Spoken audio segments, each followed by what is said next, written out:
Share മുബാറക്ക് നമ്മൾ കൊണ്ടുവന്ന് വെച്ചതിനേക്കാൾ 1/2 സെൻറ്റിമീറ്ററോളം വലുതായിട്ടുണ്ട്.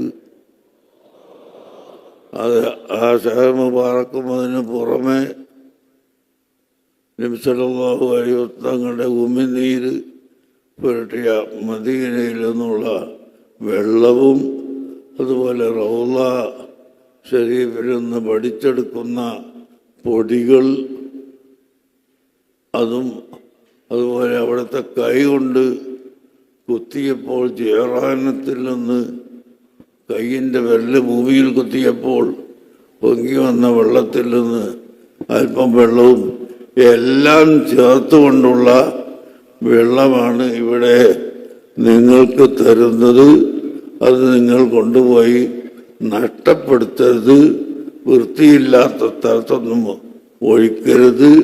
വളരെ ബഹുമാനത്തോടു കൂടി അതിനെ സൂക്ഷിക്കണം എന്ന് പ്രത്യേകമായി ഓർമ്മപ്പെടുത്തുന്നു. വേറെയും പല ബർക്കത്തിൻ്റെ സംഗതികൾ ചെയ്തിട്ടുണ്ട്.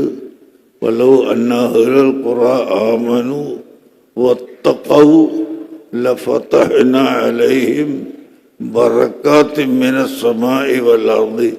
അല്ലാഹു തആല ബറക്കത്തിനെ പറ്റി പറഞ്ഞ ആയത്താണ്. അത് ഇൻഷാ അല്ലാഹ് പിന്നീട് അല്പസമയത്തിന് ശേഷം സംസാരിക്കാം.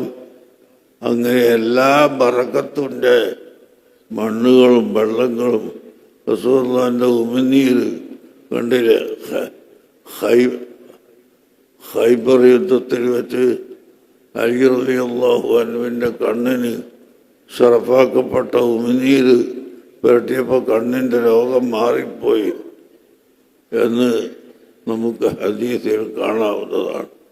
അങ്ങനെ ആ ശറഫാക്കപ്പെട്ട ഉമിനീരും അതേപ്രകാരം എത്രയോ സ്ഥലത്ത് ഹദീസുകൾ നമുക്ക് തെളിവായി വന്നിട്ടുണ്ട്.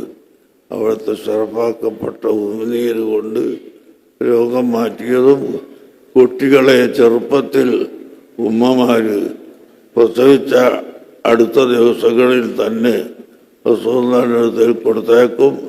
ആ റസൂലുള്ളാഹിന്റെ വായിലിട്ട് ചവച്ച ഈത്തപ്പഴത്തിൻ്റെ മധുരം കുട്ടികളുടെ വായിലേക്ക് വെച്ചു കൊടുക്കൽ പതിവായിരുന്നു. അത് തബറുക്ക് ആണ്.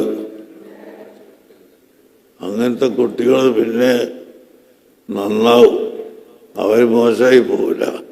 നമ്മൾ ഈ റബ്ബറിനും അങ്ങനെയൊക്കെ മഹാളി രോഗം വരാതിരിക്കാൻ വേണ്ടി മരുന്നടിക്കണമല്ലോ, അതുപോലെ ഈ കുട്ടികളുടെ ഒരു മരുന്നടിക്കലാണ് സ്വാലിഹീങ്ങളുടെ വായിലിട്ട് ചവച്ച മധുരം കുട്ടികൾക്ക് കൊടുക്കുക എന്നത്.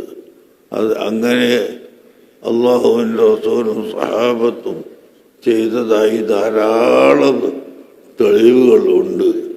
ഇൻഷാ അല്ലാഹ് പിന്നീട് പറയാം.